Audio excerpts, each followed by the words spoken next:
In this video, it's going to be the first of several videos that I'm going to put out about Roll20. And in Roll20, I'm going to go through and show you some scenarios, kind of talk to you about some things that are optimal choices to try and help out the group. But mostly, the point of this series of videos is to help us start transitioning our thinking away from small group D&D to big group D&D. I've played several campaigns. I've run campaigns for 9 people and 8 people and 7 people before, and sometimes they go off without a hitch because everyone's on the same page with some things. And other times it's like pulling teeth, and certain parts of those scenarios can be extraordinarily frustrating. A massive plus to large group D&D is that I feel like you get much better RP. Your role playing with each other is interesting because you have enough people that you can form almost cliques and groups and friendships. And in a 3-person game, you don't get that. Everyone's either friends or they're not, and that's pretty much all you got. The downside of that is that combat can feel like it takes 400 million years to come back to you. And it's very easy when you feel like you are not contributing to a combat to kind of space out and not know what's going on. And when those things happen, it doesn't seem like that big of a deal at the time. But if everybody's a little bit spaced out across 7 players playing 8 characters, not including Templeton, that small amount of delay creates the problem you're frustrated with to begin with. Everybody slows down a little bit, and as a result, it takes longer and longer and longer to get back to you, which means you are more distracted, which means it takes longer for you to take your turn, which means everyone's taking their turn a little bit longer because they're more distracted. And the cycle just rolls and rolls and rolls until eventually it's taking 20 minutes for you to take a turn. And then you don't feel like just taking a very fast turn because you'll have to wait so long for it to come back to you. So, the goal with this series of videos is to kind of share some of my headspace and some of my DM brain on what makes those turns go quickly, what you need to really be thinking about when it's your turn, and how to make sure that your turn goes off without a hitch. The D&D Beyond videos are designed to allow you to know how to move your character around quickly and understand, I've got inventory, I've got this, I need to manage this. I know what I want to do on my turn, and I can take it quickly. These videos with the Roll20 decisions, or the Roll20 videos that I'm putting together, are more about what are some decisions I can make in combat to facilitate my group having fun and facilitate getting to a combat where I am more of the star, because we're all going to have a chance to shine in the sun if we just work together towards that goal, if that makes sense. So, sorry for the lengthy intro, but let's get into kind of the meat and potatoes of what I'm talking about.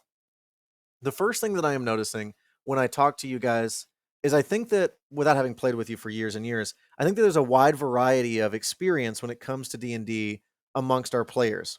And I'm not sure that everybody knows all the things that they are able to do when it is their turn. In combat, you have a few different options. You have the ability to take like an attack, cast a spell, dash, disengage, dodge, help, hide, ready, search, use an item. But you also have, beyond your action, you have your bonus action, you have your interaction, you have your movement, and that can all seem very, very confusing at first because it's like, dude, there's a 400,000 things coming at me, please stop. Basically, most people get by with a pretty rudimentary understanding of what an action is and what a bonus action is. They just know that they move, but they don't realize that they're using their movement section of their turn, and they're good to go. And that's where the questions like, well, what do I need to do to put away my sword come from? Or do I need to roll anything to read this or to check this? That's an interaction. Just like in a combat, you could reach over and turn on a light switch or flip a lever. An interaction is designed to be something that is so small that if you used your turn on it, you would feel cheated. So, honestly, unless your turn's been going on and you've got a crazy amount happening on it, I'm pretty lenient with interactions. Technically, stowing a weapon and pulling another one out is supposed to be an interaction. I think that that's lame. So you can just swap those out as needed as an interaction. I'm trying to keep your turn snappy and make sure that you feel like you did something on the turn. Your action covers all these different things that you see here. And we're going to go into those in some more detail. But your bonus action is this special situation that not everybody has. Depending on the class, some classes get bonus actions left, right, and sideways. William is going to be slinging bonus actions around until the cows come home. But Box really only has disengage, dodge, and hide as a bonus action. So that can be useful if they're trying to set up sneak attack, but it's not going to come up super regularly. Steve's bonus actions are borderline non-existent. He's just hitting things really, really hard as an attack and maybe casting a smite if he feels like it. And that's a freebie for him. It's different for each of you. And if you look at your character sheet, you'll see different bonus actions and things listed. But let's spend a little more time talking about actions at this point. When we talk about actions, we are talking about one of these 10 options here. Using an object in this circumstance would be like drinking a potion, doing that kind of thing. And I've home ruled for you guys that is actually a bonus action to help allow you to take better use of the bonus actions that don't get used by other people. So we're going to look at the top 9 options here. If you have someone in front of you and you choose to take the attack action, that means you are swinging a sword, a weapon, a staff, punching at them, whatever. If you choose to cast a spell, that is what William and Finn and Nellie and Knick-Knack are going to be doing primarily. Those spells can feel like attacks, but you are actually taking the I cast a spell action that is turning into an attack. You can also buff people and do other things with those. Most people very familiar with these two. Things are going to start to get, I assume, a little hairier as we go. So let's talk about the dash action. Every character has a certain move speed. So if William's movement speed as a human is 30 feet, that means that as part of his movement, which he gets for free every turn, he can move 5, 10, 15, 20, 25, 30 feet. He can also break that movement up. So if he goes and he says, well, I'm going to move 5 feet, I'm going to cast a spell, I'm going to move 10 feet, I'm going to do an interaction, I am going to move the remaining 15 feet. Totally cool. He can break that up however he feels like. If he takes the dash action, start his turnover. He starts off, he moves 30 feet, 5, 10, 15, 20, 25, 30. He realizes he's very far away from the action, and he wants to move towards something maybe way down this hall over here.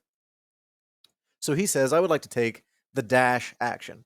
That means that whatever his movement speed is, he can take it again. So 5, 10, 15, 20, 25, 30, and that would drop him off here. In this turn, thus far, he has used his movement, and he has used his action. He now has a bonus action available to him. Typically, that means he's going to fling a bardic inspiration or cast a spell and do something with it. So maybe using that dash action has allowed him to get close enough to actually be able to have an impact on the party. Moving down through the rest. Disengage is an action that is very, very useful, but feels shameful to people sometimes. Let's move these people out of the way so that Knick-Knack has an avenue of escape available to her. If Knick-Knack is right here, and she decides that she would like to move backwards into this space for 5 feet, this ghast is going to reach forward and claw her face off. And it's possible that she'll just dodge the attack, but her AC isn't great, so the odds of her getting hit are pretty good. If that happens, she's going to be in a bad way, and she's going to make Steve have to start taking turns to prioritize her. So instead, Knick-Knack wants to allow Steve to be able to swing out on this thing. So she wants to deny the ghast's ability to fight her and attack her. So Knick-Knack is going to take the disengage action, meaning she is not able to be opportunity attacked, and she is going to walk backwards. That stops every opportunity attack possible on her turn. If we had these guys arranged like this, and she takes the disengage action, no matter how far this direction she runs, she's out of the reach of the bottom one. It cannot hit her because she took the disengage action. It cannot hit her because she took the disengage action. It cannot hit her because she took the disengage action. The disengage action says, I am afraid for my life and I want out of this situation. And it does a really good job of getting you there. So enemies will regularly disengage to get away from situations and try and get out. You should too. It's a helpful tool and it keeps you from taking damage that is just going to set your party up for failure later.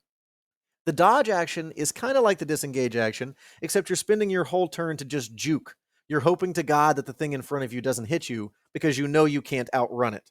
If you have just stood up from being prone and you know you're only going to have 15 feet of movement, let me move Nelly out here. Let's pretend Tank has just died.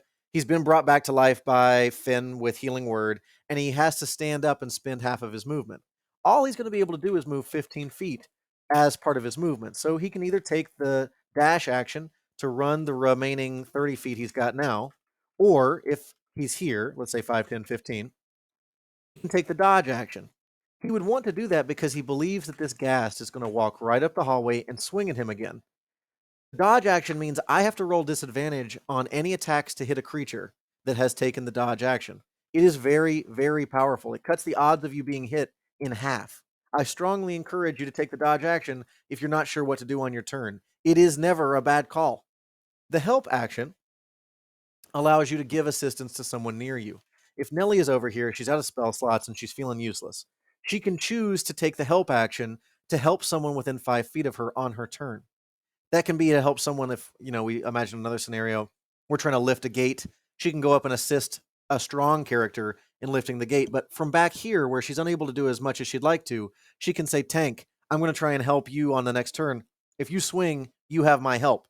And as she helps swing Tank's axe, maybe she's distracting the gas, maybe she's throwing stuff at him, pocket sand, whatever. However we flavor it, she mechanically took the help action, and that's what's allowing Tank to go through and have advantage on his swing without being in flank. The ready action is the one that we've talked about already. We can ready an action to set based off of a trigger. You're basically arming a trap to go off once you have triggered something. So William's done this a couple times, and he doesn't like to tell me what his triggers are, but I trust that William isn't going to lie and screw me over. Not that I don't trust you guys, but basically, it's helpful for everyone at the table to know what the trigger for your action is, especially if it's something that requires one of your party members to do something. If Finn says, I am readying an action for the first creature to come down this hallway, and Nellie says, she's going to clock her in the face. So you don't want to frame your action's trigger to be super vague. You want to say something like, I want to ready an attack with my mace for the first time an enemy comes within 5 feet of me. Or I want to ready a spell, and you name the spell, for the first time that I see an enemy within range. Blah, blah, blah, blah. Wording it like that lets everybody know what you're doing and lets them try to help you set up those triggered actions. I'll just tell you, I'm bad about forgetting that you've triggered one. So on your turn and in the turns between, be looking to see if the trigger for your action has gone off, because that's the way that you're going to get that damage out without feeling like you wasted your turn. The search action, I'll be honest, I hardly ever use. We're not even going to talk about it. Basically, it's meant to help you find invisible enemies. I think it's lame. I think it's wasteful to use your entire action to search unless you're really doing an intricate search of like a whole desk or a bookshelf or whatever. This video's gone on long enough. If you've watched it, I appreciate you. There will be some more videos along this vein talking about some other things that we can expect to see in combats to come. I'll catch you next.